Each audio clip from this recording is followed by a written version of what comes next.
The quiet hum of the exclusive restaurant Aria shattered in an instant. At her usual corner table, CEO Lyra Caldwell didn't even have time to look up from her tablet before two of her bodyguards were neutralized at the entrance. A swift, professional takedown. Three men, built like brick walls in ill-fitting suits, moved toward her, their shadows falling over her table. The patrons froze, forks hovering mid-air. The men didn't speak, they just smiled, a promise of violence. From the swinging kitchen doors, a man in a stained apron stepped out, his hands still damp. "Leave her alone," Jamal said. His deep brown hands, still damp from the dish sink, tightened slightly on the apron strings. His voice wasn't loud, but it cut through the silence like a razor. The leader of the trio, a man with a roadmap of scars on his neck, turned slowly. A smirk played on his lips as he sized up the dishwasher. "Look what we have here. A knight in shining grease stains." He sneered, his voice a low, gravelly rumble. "Go back to your plates, hero. This is private business." His two companions chuckled, a harsh, grating sound that made the other diners shrink further into their seats. They spread out slightly, flanking their leader, their movements fluid and practiced. They were a predator pack, and they had their target cornered. Jamal didn't move. His eyes, a startlingly clear shade of warm brown, flickered from the leader to the other two men, then to Lyra's table. He wasn't looking at her, but at the space around her, calculating angles, noting the heavy water carafes, the polished silverware, the proximity of the serving stations. His posture was deceptively relaxed, but a coiled tension simmered just beneath the surface. "I said," Jamal repeated, his voice dropping even lower, "leave her alone." The leader's smirk vanished, replaced by a flash of annoyance. He was used to inspiring fear, not defiance, from the kitchen staff. "You've got a lot of nerve, dishwasher. You have any idea who you're talking to?" He took a step forward. "This woman has an appointment with us. Now, for the last time, get out of the way before you get hurt." Instead of backing down, Jamal took a deliberate step to his right, placing himself directly between the men and Lyra's table. He casually rested a hand on a stack of heavy, oversized ceramic dinner plates sitting on a nearby busing cart. "That's not going to happen," Jamal stated, the words hanging in the air like a final verdict. That was all the invitation the scarred man needed. With a guttural sigh of impatience, he lunged. He was fast, shockingly so for a man his size, but Jamal was faster.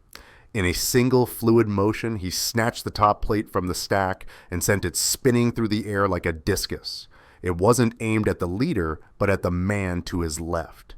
The heavy plate caught the second man square in the temple with a sickening crack. He crumpled to the floor without a sound.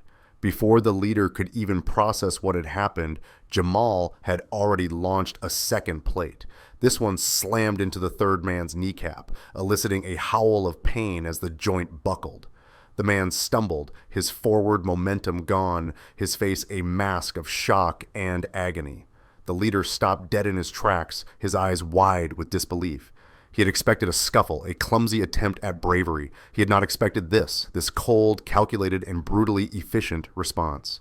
He looked from his two downed men to the dishwasher, who now held a third plate in his hand, his grip steady, his eyes like chips of ice. "Who the hell are you?" the leader growled, his confidence replaced by a dangerous weariness. Jamal didn't answer. He dropped the third plate, letting it shatter on the marble floor. As the leader's eyes were instinctively drawn to the sound, Jamal moved. He closed the distance between them in two long strides, grabbing a heavy cast iron pan from a tableside service cart as he went. The leader swung a clumsy, powerful fist, aiming for Jamal's head.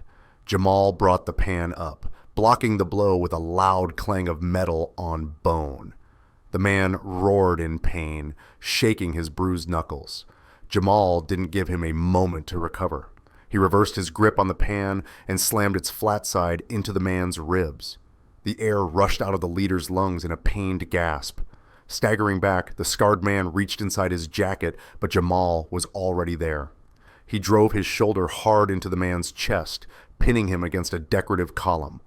With his free hand, Jamal grabbed the man's lapel and twisted, using the man's own momentum to spin him around and slam him face first into the pillar. The man grunted, dazed. In his desperation, he lashed out, his hand catching the thin silver chain around Jamal's neck. The chain snapped. A small metallic object flew through the air, clattering onto the floor near Lyra's table. It was a pendant, a crudely broken half of a silver dollar worn smooth with time.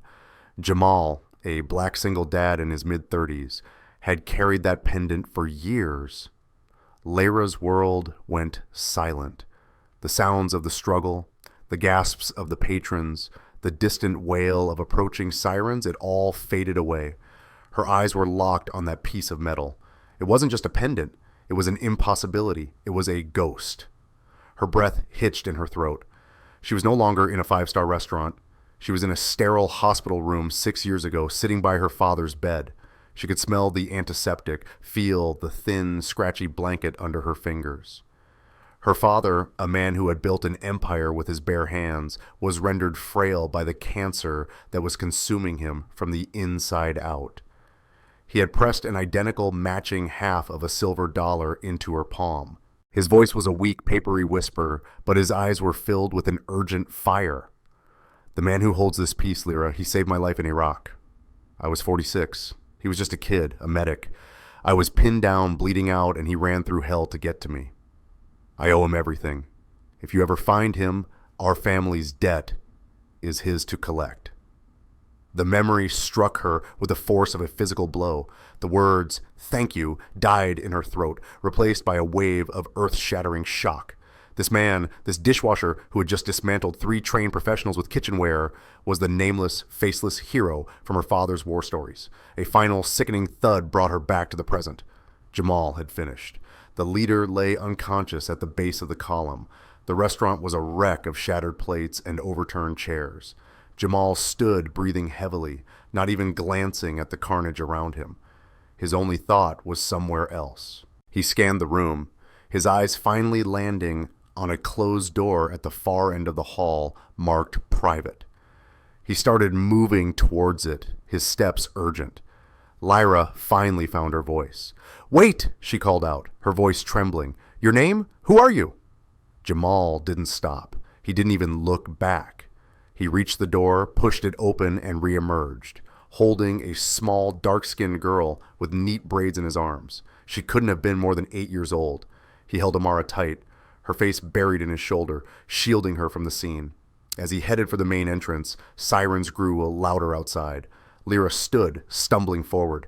"Please!" she cried out, her voice desperate. "I have to talk to you."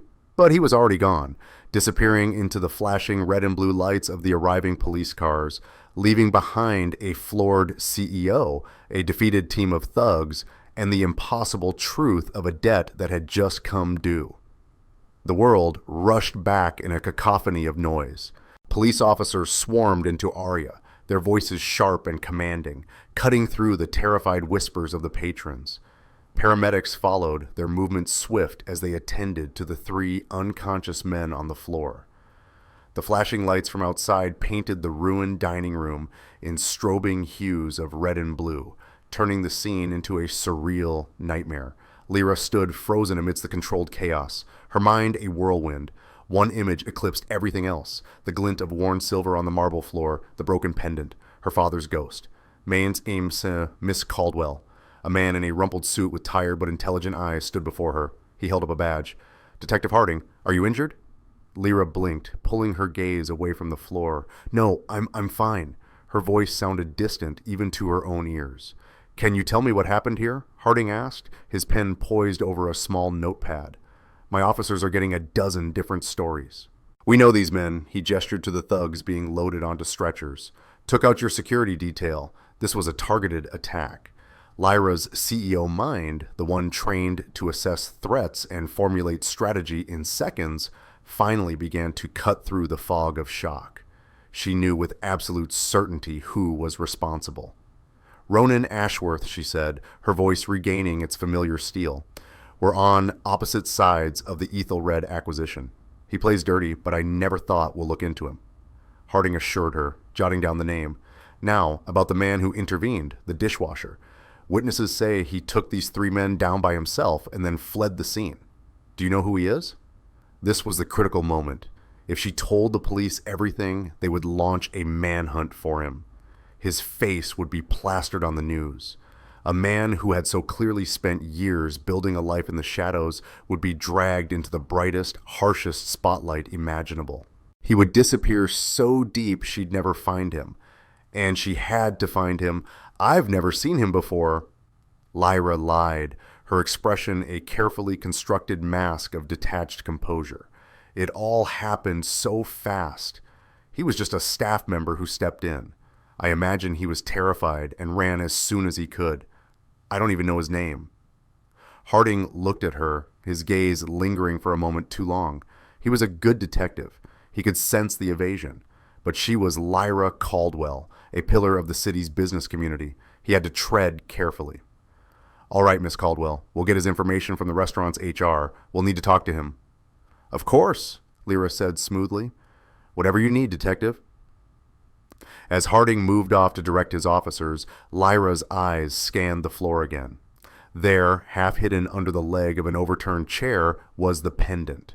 While the police were distracted, she moved quickly, her designer heel crunching softly on a piece of a shattered plate. She bent down, her fingers closing around the small, cool piece of metal.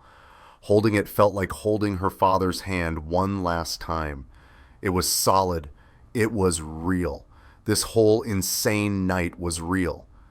She found the restaurant manager, a man named Philip, huddled in a corner talking to a uniformed officer and looking pale. Lyra walked straight up to him. "Philip," she said, her voice leaving no room for argument, "I need the employee file for the dishwasher who was on duty tonight. I need it now." "Miss Caldwell, the police," he stammered. "The police are busy. You work for the restaurant. I am its best customer. Get me the file," she commanded, her tone dropping to an icy whisper. "This is not a request." Philip scurried away. A few minutes later, he returned with a thin manila folder and handed it to her with a trembling hand. Lyra opened it. The name on the top of a sparsely filled out application form read Jamal Mitchell. There was an address that was probably years out of date and no phone number listed. It wasn't much, but it was a start. It was a name for her father's ghost. Miles away, the city lights blurred past the grimy window of a crosstown bus.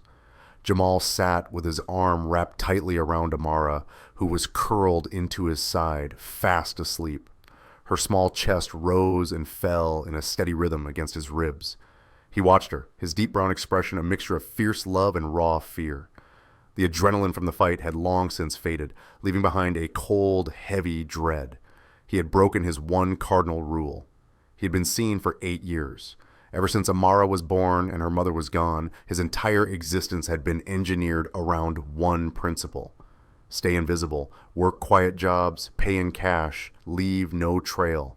Keep his daughter safe from a world that had taught him that violence was a language everyone eventually learned to speak. Tonight, he hadn't just been seen. He had created a spectacle. He had put himself on the radar of powerful, dangerous people.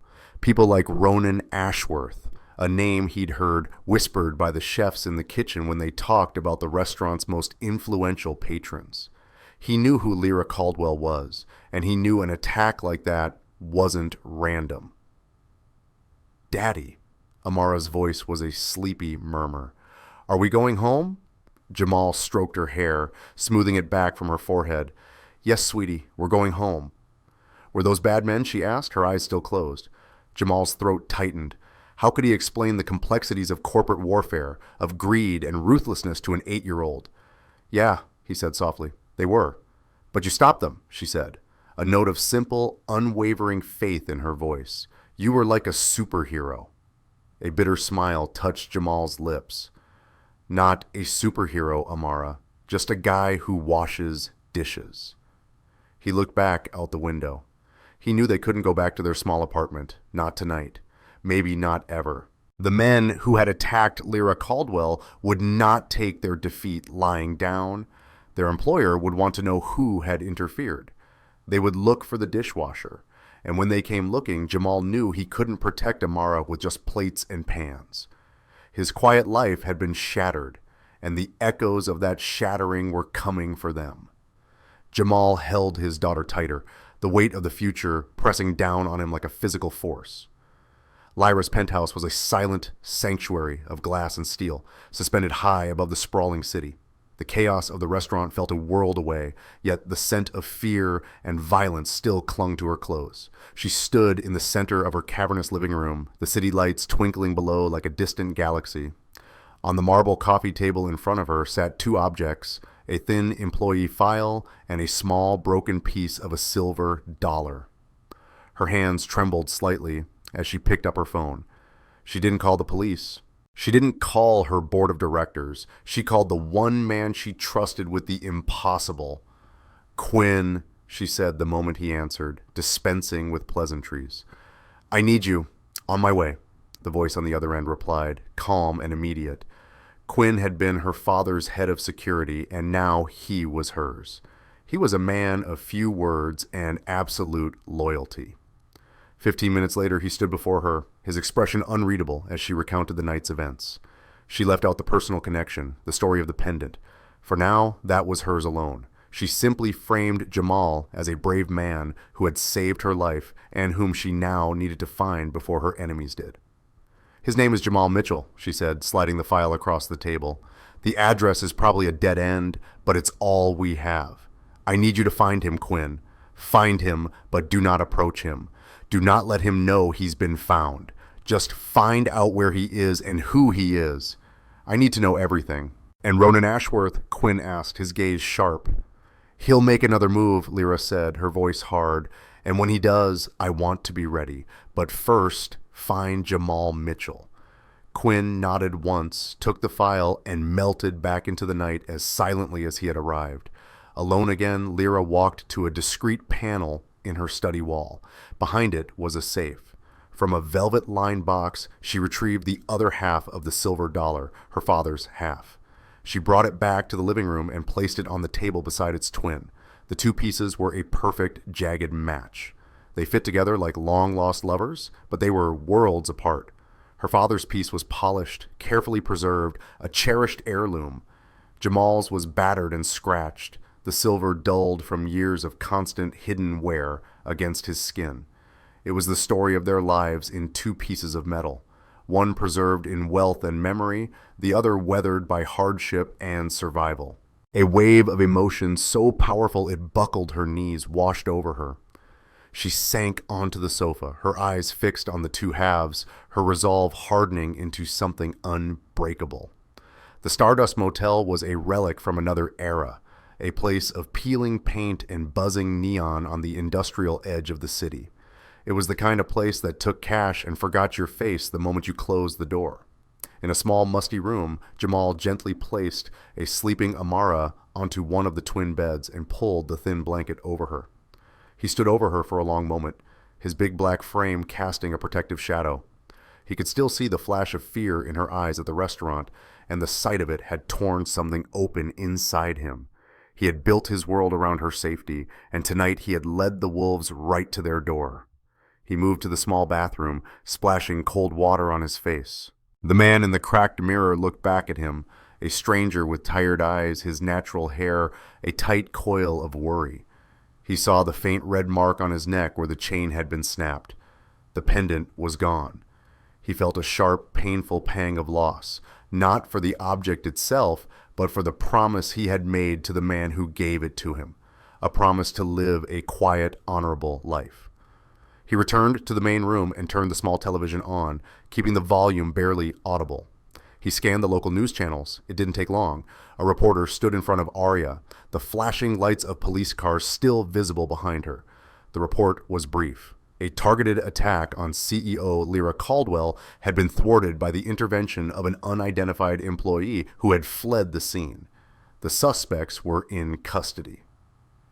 Jamal felt a flicker of surprise. She hadn't given them his name. She hadn't told them he worked there. In her position, with all that power, she could have put his face on every screen in the state. But she hadn't. Why? A memory sharp and unwelcome pierced through his thoughts. The smell of dust and cordite, the relentless Iraqi sun beating down, a captain, a man 23 years his senior with kind eyes and a photograph of his young daughter he always kept in his breast pocket. Jamal, a young black medic in a hostile land, remembered the sudden deafening explosion of an IED, the screams, his own voice, hoarse and desperate, shouting orders as he worked to stop the bleeding, his hands covered in the captain's blood. He remembered the man, Walter Caldwell, looking up at him as they airlifted him out, pressing a small, heavy object into his hand. "You live a good life, son," he'd rasped. "You live a life big enough for the both of us." Jamal squeezed his eyes shut, pushing the memory away. He hadn't lived a big life. He had lived a small one. He had come home from that hell, found a woman he loved, had a daughter, and then lost the woman in a cruel, senseless accident. After that, his world had shrunk to the size of Amara's small hand in his. He wasn't a hero, he was just a survivor, and his only mission now was to make sure his daughter was one too. He knew what he had to do. Staying in the city was a death sentence. Ashworth's reach was too long. Jamal pulled an old, worn duffel bag from under the other bed. He opened the rickety closet and began packing their few belongings. Amara's favorite stuffed bear, a handful of clothes, a small tin box that held all the cash he had in the world. He worked with a quiet, practiced urgency. Every item packed was a step further away from the life they knew and a step deeper into the uncertainty of the road. His plan was simple and brutal. Run, disappear so completely that no one, not Ronan Ashworth and not the mysterious CEO who held the other half of his past, could ever find them. The sun was just beginning to cast a gray, watery light over the city as Quinn pulled his nondescript sedan to a stop in front of a tired-looking apartment building. The address from Jamal Mitchell's file was, as Lyra had predicted, a dead end. The building's super, a gruff man nursing a morning coffee, confirmed that a man and his little girl, matching Jamal and Amara's description, had moved out over a year ago. "Quiet guy," the super grunted, looking Quinn over with suspicious eyes. Always paid his rent in cash a few days early. Kept to himself. Left the place cleaner than he found it. That's all I know. For a lesser investigator, the trail would have gone cold. But Quinn operated on a different level. He knew a man like Jamal, a man who paid in cash and left no paper trail, would still have one vulnerability: a child's needs. A child needed school. Sitting in his car, Quinn worked silently on a secure laptop. Bypassing official channels, he accessed state educational databases. He cross-referenced enrollment records for every public elementary school in a 20-mile radius, searching for an Amara Mitchell, age 8. It took less than an hour. He found a match at a small, unassuming school in a working-class neighborhood across town. The emergency contact form listed a new address.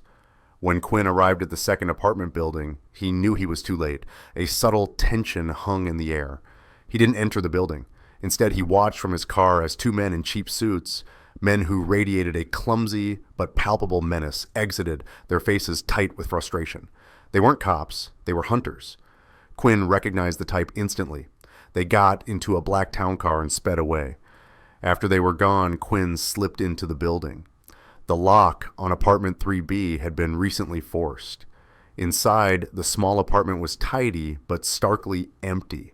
It felt less like a home and more like a temporary camp that had been abandoned in a hurry. A child's crayon drawing of a smiling sun was still taped to the refrigerator. On the small kitchen table, a half-eaten bowl of cereal sat next to a hastily discarded milk carton. They had left in a rush. Quinn pulled out his phone. "He's running," he told Lyra, his voice a low monotone. "And we're not the only ones looking for him." Lyra was in the middle of a tense video conference with her Tokyo office projecting an aura of absolute control. But beneath the polished boardroom table, her hand tightened on her phone. "Ronan's men, they fit the profile," Quinn confirmed. "Amateurish, but persistent. Jamal Mitchell he has a head start and he knows how to disappear, but he also has a child with him. That will slow him down." "Stay on him, Quinn," Lyra ordered, her voice dangerously quiet.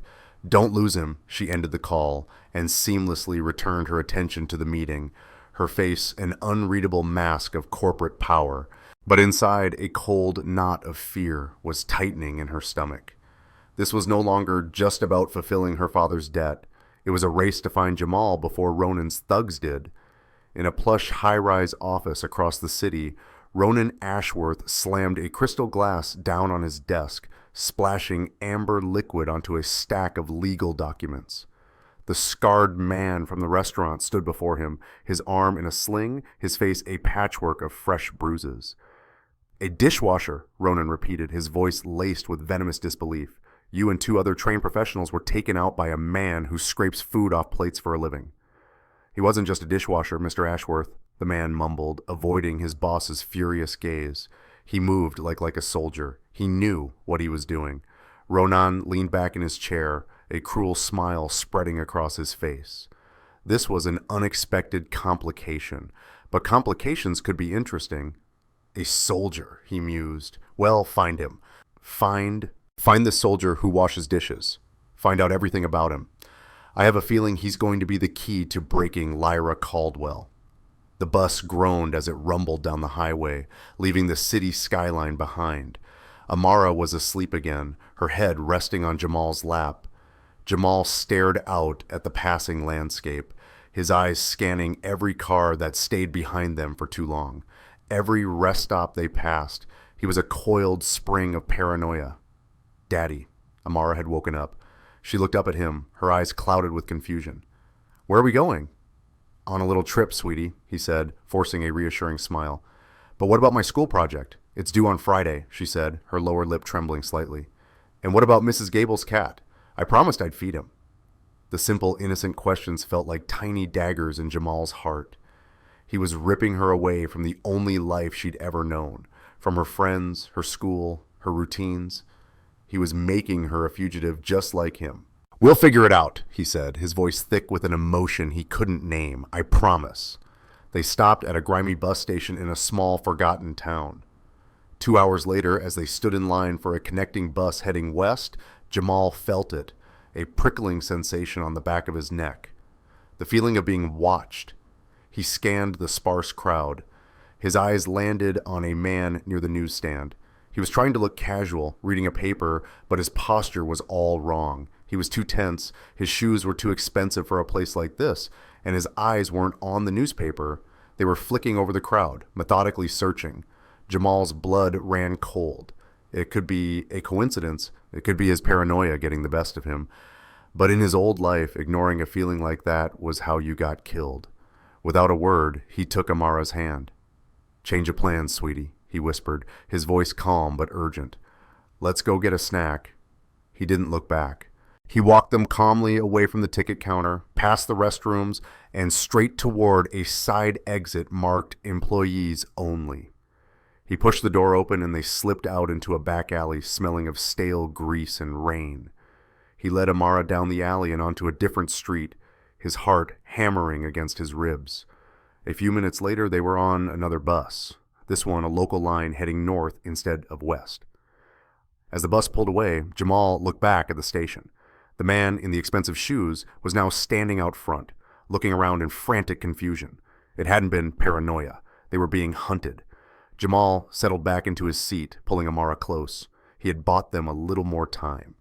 But as the bus carried them deeper into the unknown, he was acutely aware that he was no longer just running from something. He was now running against 2 unseen forces, one that wanted to find him and another that wanted to destroy him. And he had no idea which one would catch up to him first.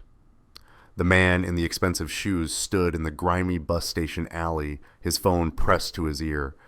"He's gone," he said, his voice tight with the fear of reporting failure. "He spotted me, vanished." On the other end of the line, in his pristine office, Ronan Ashworth listened, his knuckles white as he gripped a silver letter opener. He didn't yell, he didn't have to. His silence was more terrifying than any threat.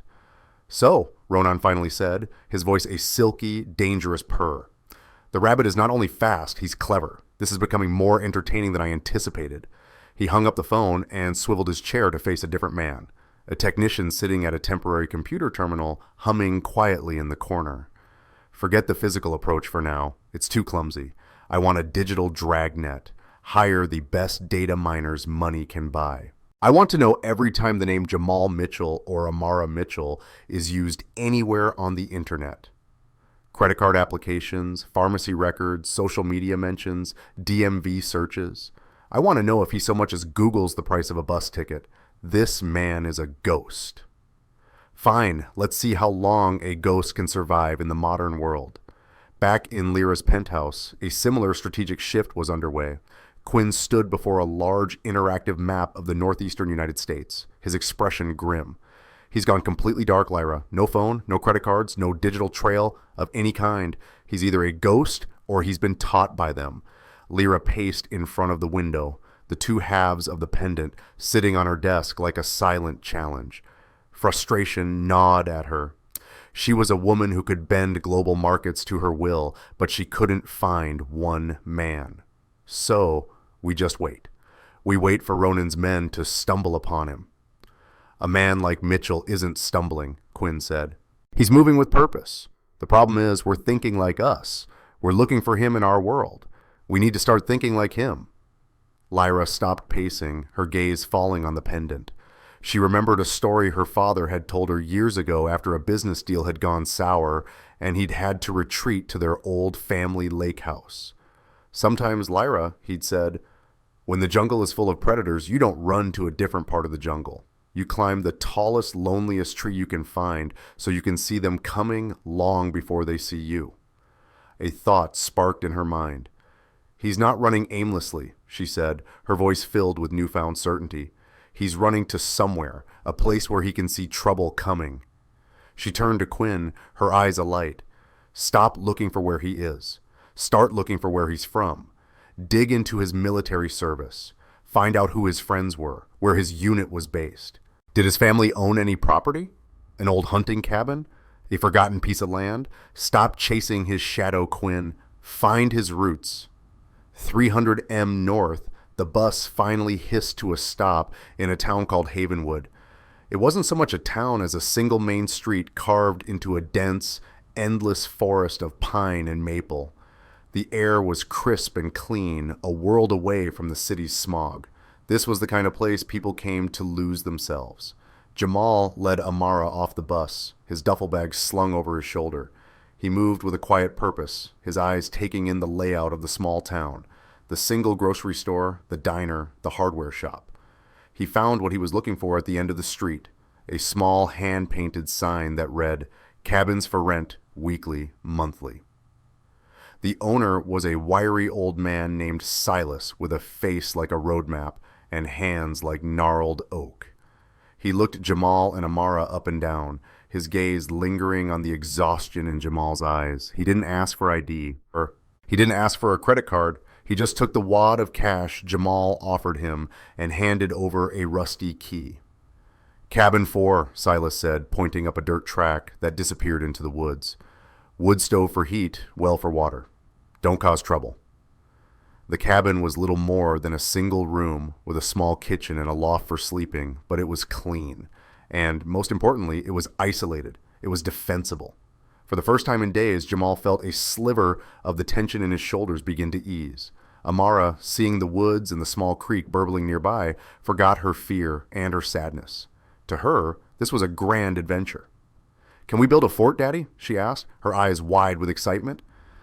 "We sure can, sweetie," Jamal said, a genuine smile touching his lips for the first time since the night at Arya. For a few days, they found a fragile peace. They built a fort out of fallen branches.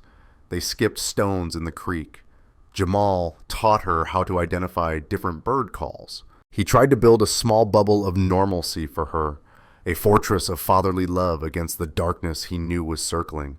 But every night after she was asleep in the loft, he would walk the perimeter of the cabin, checking sight lines, listening to the sounds of the forest, his soldier's mind never truly at rest. The peace was shattered on the 5th morning. Jamal was making pancakes when he glanced at the small orange prescription bottle sitting on the counter. Amara's heart medication. He opened the cap and tipped the contents into his palm. There were only 4 pills left. A cold dread more potent than any fear of Ronan Ashworth's thugs seized him. The bottle was empty. 4 pills, 2 days. He had run from the city, from the hunters, from his past. He had found a sanctuary in the middle of nowhere, but he had run himself straight into a different kind of trap. He could hide from Ronan's men. He could hide from Lyra Caldwell, but he couldn't hide from his daughter's illness. To get a refill, he would need a doctor's visit, a new prescription sent to a local pharmacy. He would have to use his real name. He would have to create a paper trail. He would have to step out of the shadows and announce his presence to the world. He looked at the 4 small pills in his hand, then up at the loft where his daughter was sleeping peacefully. He had escaped one hunt only to be cornered by a far more relentless one, time. The 4 small pills on the cabin's rough-hewn table felt like a death sentence. Jamal stared at them, his mind racing through a dozen desperate, dangerous scenarios. The local clinic in Havenwood was out of the question. In a town this small, a stranger asking for a specialized pediatric heart medication would become the subject of gossip before he even left the parking lot. Anonymity was his only shield, and in Havenwood, he had none. He had to move, not run, not again. He had to make a surgical strike into the world he'd abandoned. He found a map at the town's small gas station. A city, Northwood, was a 40-mile drive away. It was big enough to have an emergency room, multiple pharmacies, and a population that wouldn't look twice at a new face. It was his best and only shot. Jamal knelt beside Amara, who was busy drawing a picture of a family of bears in front of their cabin. "Hey, sweetie," he said, forcing his voice to sound light. "Daddy has to go to a bigger town to get some supplies. It's a bit of a drive. I need you to be a brave big girl and stay here and hold down the fort. Can you do that for me?" She looked up, her crayon pausing mid-stroke. She was only 8, but she had her father's observant eyes. She could sense the tension humming beneath his calm exterior.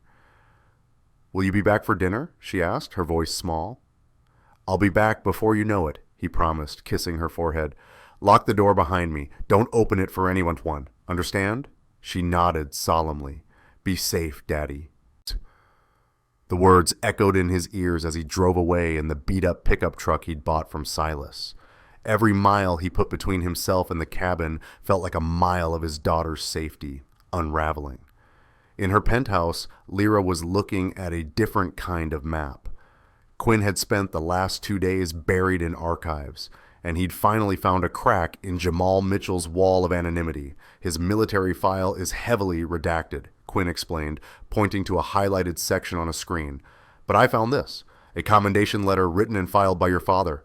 Lyra leaned closer. Her father's signature was a familiar, painful sight, Quinn continued.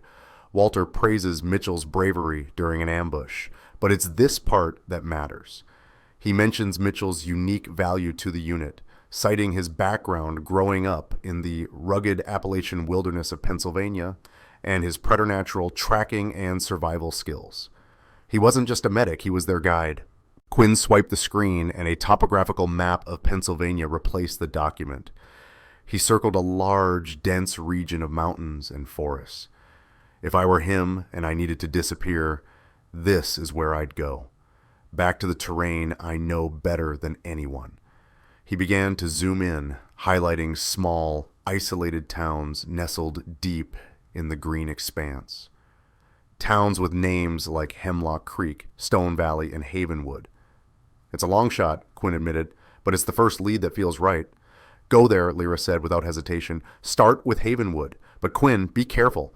If he even thinks he's being followed, he will vanish. And this time, we'll never find him. Observe only." The urgent care clinic in Northwood was a chaotic symphony of coughs, crying children, and the monotonous drone of a daytime television show. It was perfectly, blessedly anonymous. Jamal filled out the paperwork, his hands steady, but his heart pounding a frantic rhythm against his ribs. He used his real name and handed over the tattered copy of Amara's medical records he always carried with him. He was just another worried father in a room full of them. The doctor was young, overworked, and barely looked up from his chart. He glanced at the records, asked a few perfunctory questions, and wrote out a new prescription. "You can get this filled at any pharmacy," he said, already moving toward the next patient. Jamal felt a wave of relief so intense it almost made him dizzy. He had the prescription. The first most dangerous part was over. He chose the largest, busiest pharmacy he could find, a brightly lit chain store attached to a massive supermarket. He walked to the back and handed the slip of paper to the pharmacist, a woman with a kind, tired face. "This will be about 20 minutes, she said with a sympathetic smile. Jamal nodded and walked away, his shoulders slumping slightly. It had worked. He had walked into the fire and emerged unscathed. He wandered the aisles of the supermarket, picking up some of Amara's favorite snacks, feeling like a normal father for the first time in what felt like an eternity. Back at the pharmacy counter, the pharmacist typed the information into her computer. Name, Amara Mitchell. Medication, a specialized beta blocker. Doctor, Urgent Care Clinic, Northwood. As she clicked enter, the information was processed, cross-referenced with insurance databases, and logged in a national pharmaceutical network. A tiny, invisible ripple of data spread out from her terminal. In a darkened room hundreds of miles away, that ripple hit a tripwire. Ronan Ashworth's data mining operation, which had been silently scanning billions of bytes of digital traffic, suddenly came to life. An algorithm searching for the specific combination of Amara Mitchell and any medical activity found a match. An alarm, a quiet but insistent chime, echoed through the room. A young technician stared at his screen, his eyes wide. He turned to his supervisor. "Sir," he said, his voice barely a whisper, "we've got a hit." He pointed to the flashing red line on his monitor. Prescription filled, patient name Amara Mitchell. Pharmacy location, Northwood, Pennsylvania. He quickly pulled up a map. "It's a small city, sir, located just 40 miles west of a remote mountain town called Havenwood." At that exact moment, Jamal was walking out of the pharmacy and into the late afternoon sun. He clutched the small white paper bag in his hand. Inside was the medicine that would keep his daughter alive. A profound sense of relief washed over him. He'd done it. He'd beaten the odds. The invisible weight of being a black man on the run had just gotten heavier. He started the long drive back to the cabin, back to his daughter, believing he was heading back to the safety of his sanctuary. He had no idea that the net he never even knew existed had just been pulled tight, and the hunters now knew exactly where to find him. The confirmation of Jamal's location lit a predatory fire in Ronan Ashworth's eyes. He swiveled in his leather chair to face a man who had been standing silently in the corner of his office. This man was the antithesis of the bruised thugs from the restaurant. He was lean, disciplined, and his stillness was more menacing than any overt threat. His name was Kreese. "Our rabbit has found a hole in the mountains near a town called Havenwood," Ronan said, a thin smile playing on his lips. "A man who thinks the wilderness can protect him from the power of a boardroom. He has a daughter with him. Her name is Amara. She is his weakness." Kreese remained silent, his eyes fixed on his employer. "I want the girl," Ronan continued, his voice dropping to a conspiratorial whisper. "She will be my leverage against Lyra Caldwell. As for the father, he's proven to be resourceful. Make him compliant." If he resists, Ronan paused, picking up the silver letter opener and idly testing its point against his thumb. "Dispose of him. I want this handled quietly and professionally. No mistakes this time." Kreese gave a single sharp nod, turned and walked from the room, leaving no doubt that the mission would be executed with brutal efficiency. Back at the cabin, the afternoon sun streamed through the dusty windows, illuminating a scene of peaceful domesticity. Jamal had returned. The small white bag from the pharmacy sat on the counter, a symbol of a crisis averted. Amara chattered happily as she ate the chocolate bar he'd brought her, telling him all about the squirrels she'd made friends with while he was gone. For a few precious hours, Jamal allowed himself to believe they were safe. The fear that had been his constant companion for days receded, replaced by the simple, profound joy of watching his daughter laugh. The remote wilderness felt like a fortress, its ancient trees standing guard over their small sanctuary. At that same moment, a dusty pickup truck that looked like it belonged to a local fisherman rolled into Havenwood. At the wheel, Quinn looked nothing like a high-level security operative. In a faded flannel shirt and a baseball cap, he blended in perfectly. He parked near the general store and went inside, buying a coffee and a local newspaper.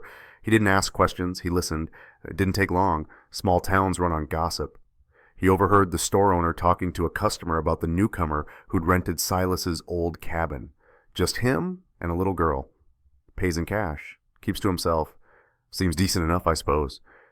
Quinn finished his coffee, a flicker of satisfaction in his eyes. Lyra's hunch had been right.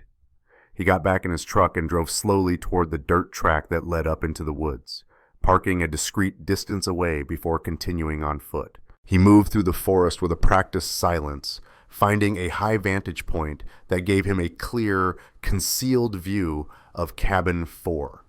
He saw the smoke curling from the chimney. He saw the silhouette of a man and a child moving inside. He settled in to observe just as he'd been ordered. As dusk began to settle over the forest, a profound and unnatural quiet fell. The chirping of the crickets ceased. The birds went silent. It was a silence Jamal knew all too well. It was the silence of a hunter stalking its prey. Jamal was on his feet in an instant, his body rigid with tension. He moved to the window, peering through a tiny gap in the curtains.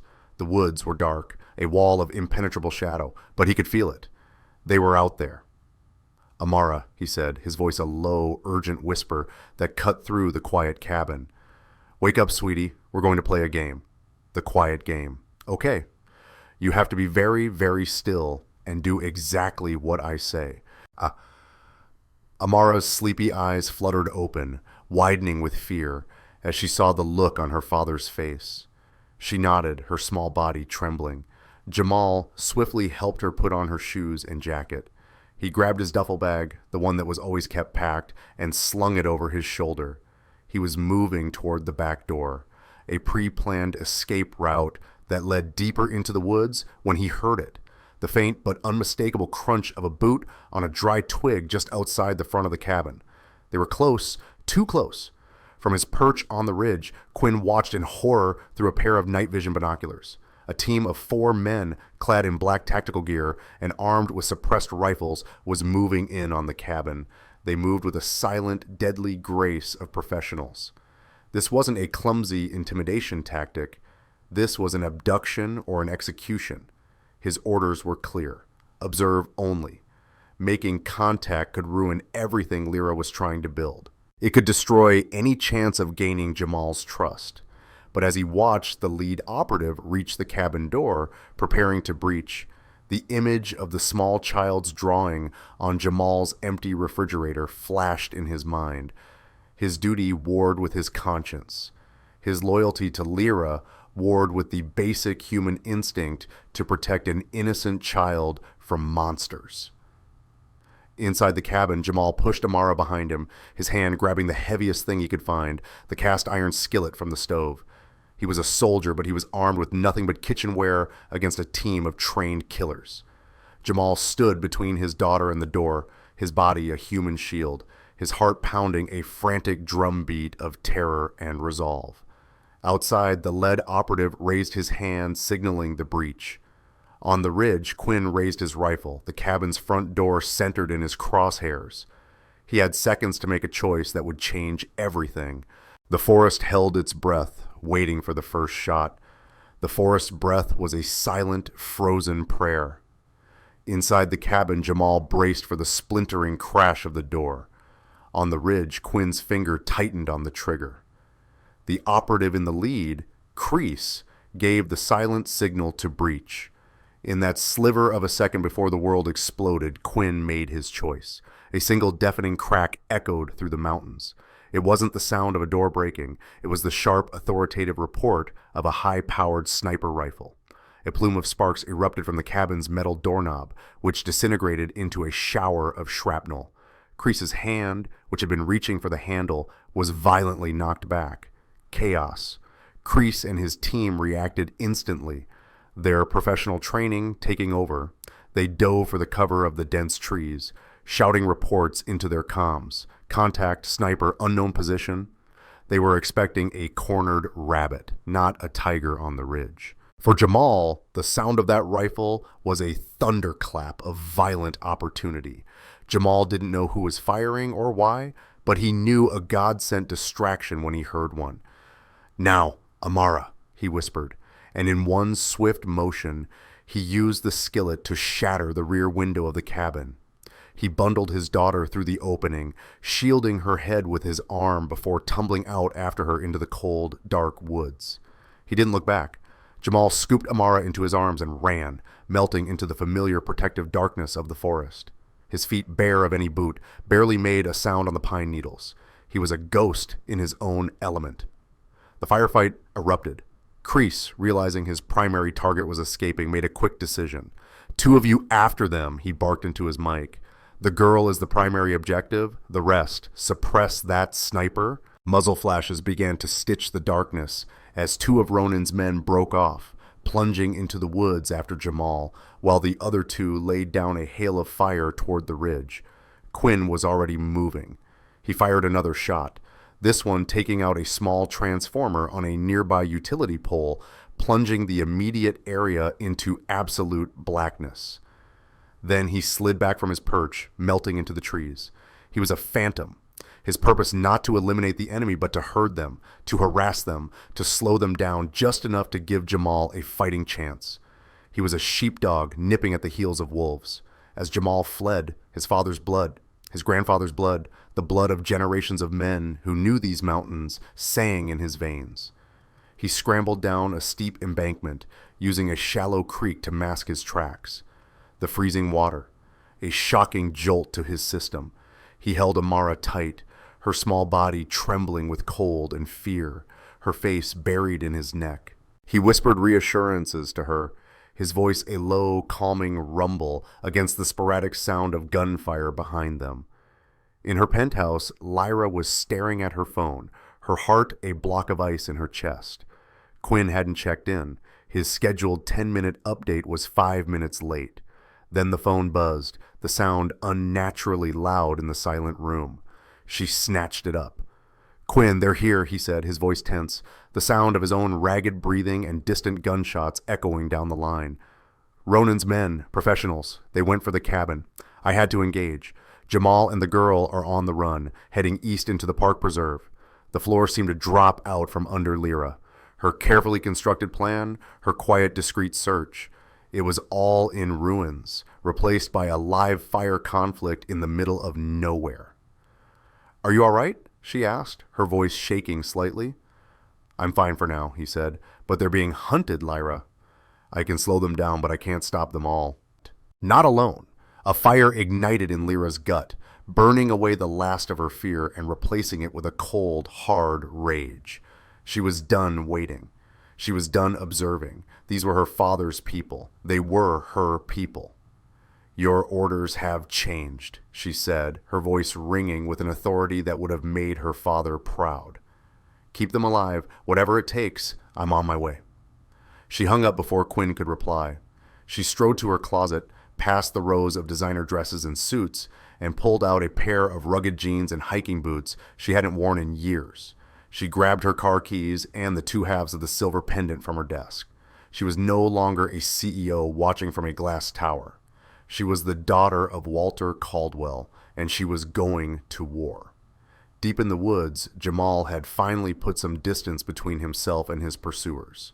He found a small rock outcropping, a shallow overhang that offered minimal but welcome cover. He slid to the ground, pulling Amara into his lap, wrapping her in his own jacket.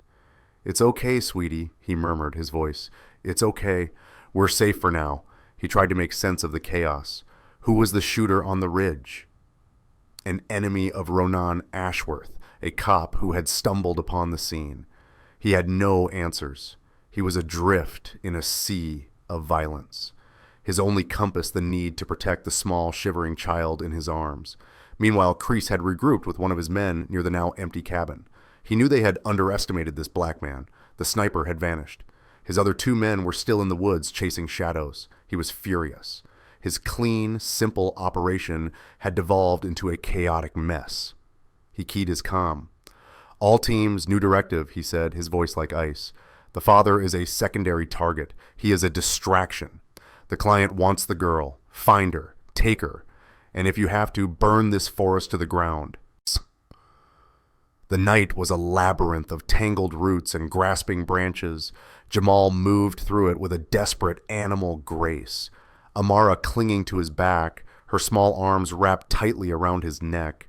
Every snap twig, every rustle of leaves sounded like the footfalls of the men who were hunting them. The adrenaline that had fueled his initial escape was starting to wane, replaced by a bone-deep exhaustion. Amara was shivering, not just from the cold, but from terror. He couldn't keep this up. Running wasn't a plan. It was a slow-motion surrender. He needed a fortress. From the depths of his memory, an image surfaced, an old abandoned fire tower on top of Eagle's Peak, the highest point for miles. It was a relic built of stone and steel, a place his own grandfather had taken him as a boy. It was defensible. It had a view of every approach. It was their only chance. Unseen, 100 yards behind them, Quinn moved like a ghost. He was their guardian angel, a silent shepherd guiding his flock by culling the wolves. He didn't engage the two pursuers directly. He harassed them, a carefully thrown rock to create a sound in the opposite direction. A branch dislodged from a high tree that crashed down in their path.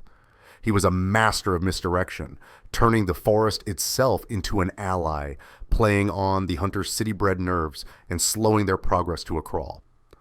Miles away, the tires of a high-performance sedan hummed over the dark asphalt of a rural highway. Lyra drove with a focused intensity, the city a distant memory in her rearview mirror.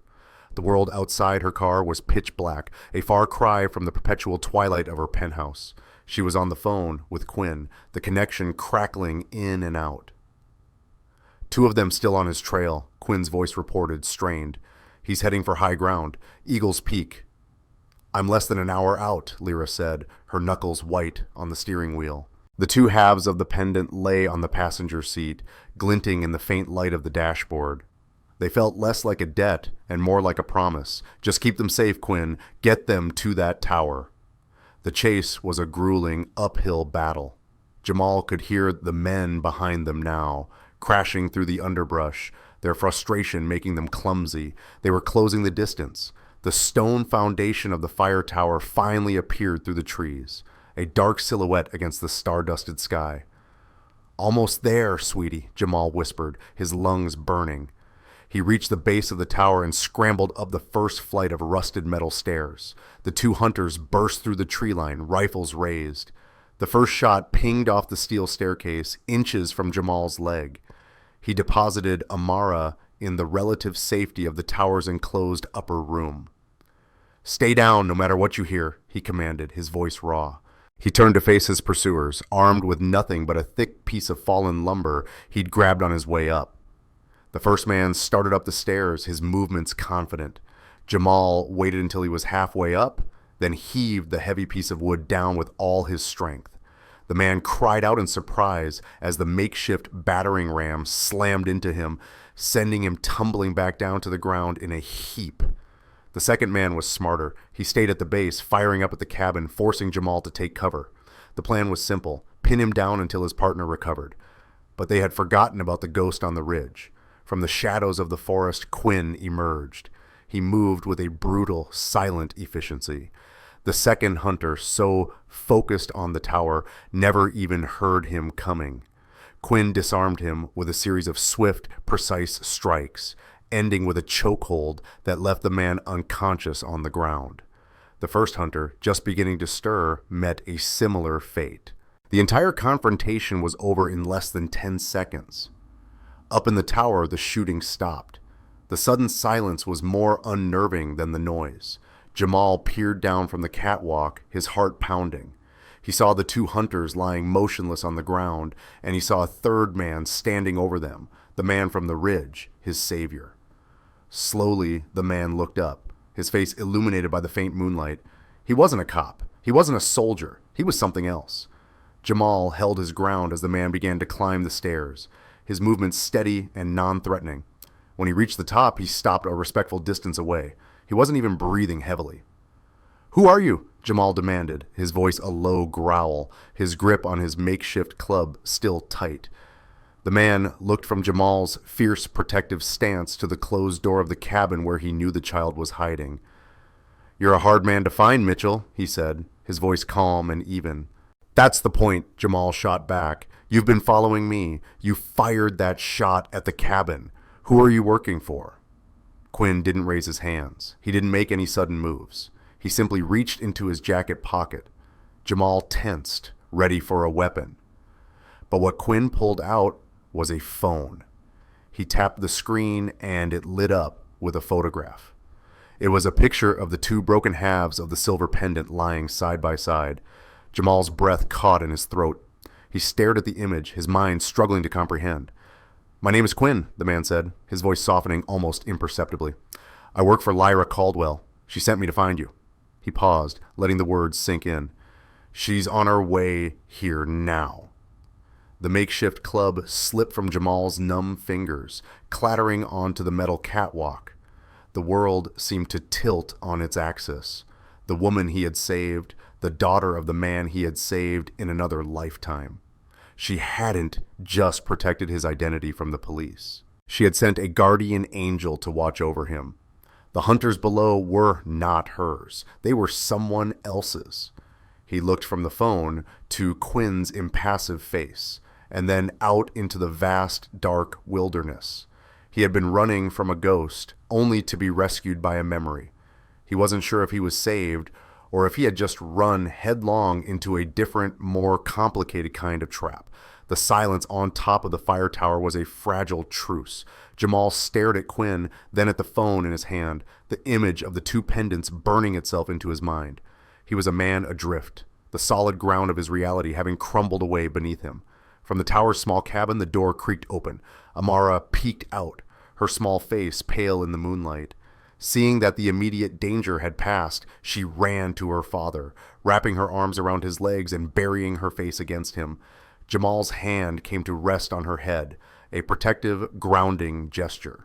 "Why?" Jamal asked, his voice rough with emotion, his eyes still locked on Quinn. "Why would she do all this?" "It's about a debt," Quinn answered simply. "One she feels is long overdue." As if summoned by his words, a new sound drifted up from the base of the mountain, the crunch of tires on the dirt track. A few minutes later, a figure emerged from the tree line and began to climb the metal stairs. It was Lyra. She looked out of place in her rugged clothes, yet she climbed with an unshakable determination. When she reached the top, her eyes met Jamal's. All the power, all the corporate armor she wore like a second skin was gone. In her eyes, Jamal saw not a billionaire CEO, but the grieving daughter of a man he once knew. She stopped before him, her gaze falling to the small girl clinging to his side. Her expression softened. Then she held out her hand. In her palm lay the two halves of the silver dollar. "This is yours, I believe," she said, her voice steady despite the tremor she felt inside. She offered him his battered half. "My father told me what you did. He never forgot. Neither did I." Jamal looked at the piece of metal but didn't take it.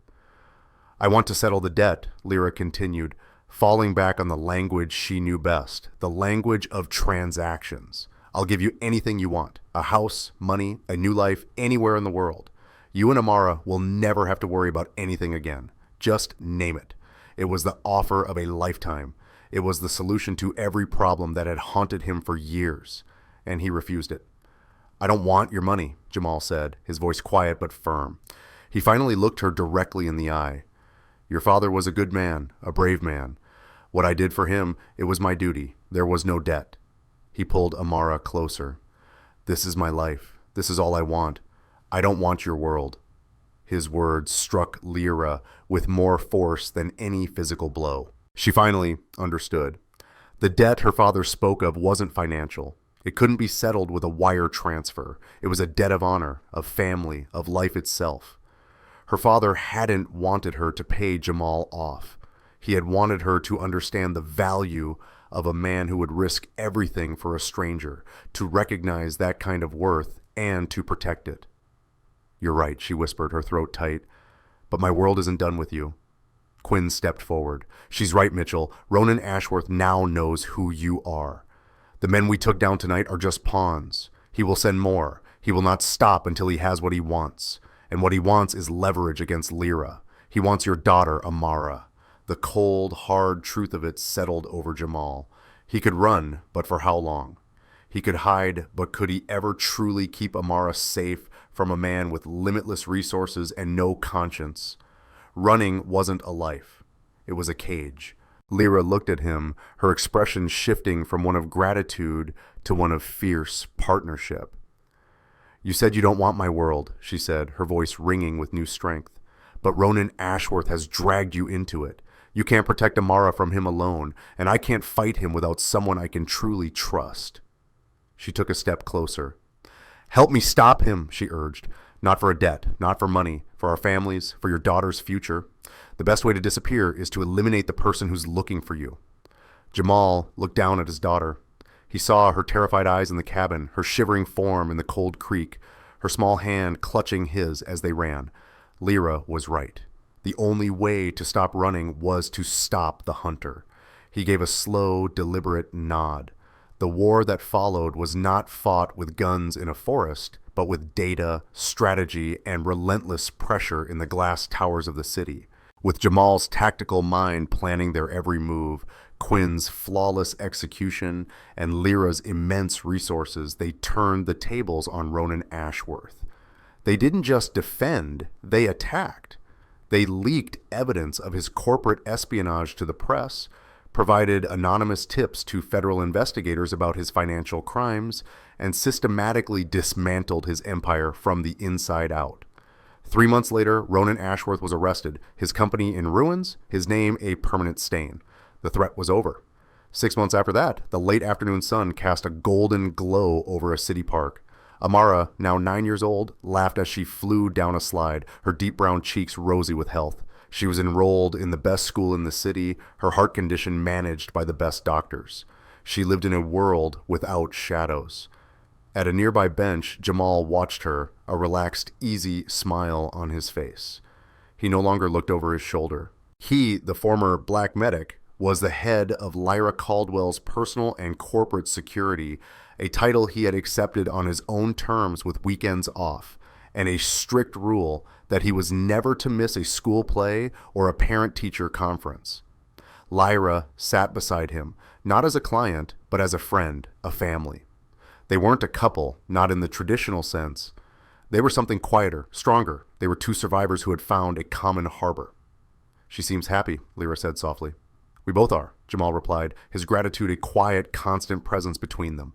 In Lyra's office on the highest floor of the Caldwell Tower, a small object sat on her desk, displayed in a simple glass case. A silversmith had meticulously fused the two broken halves of the silver dollar back together.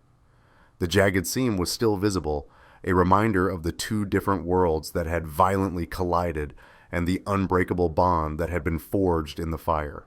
If you're hearing this, it means you stayed to the very end. Thank you.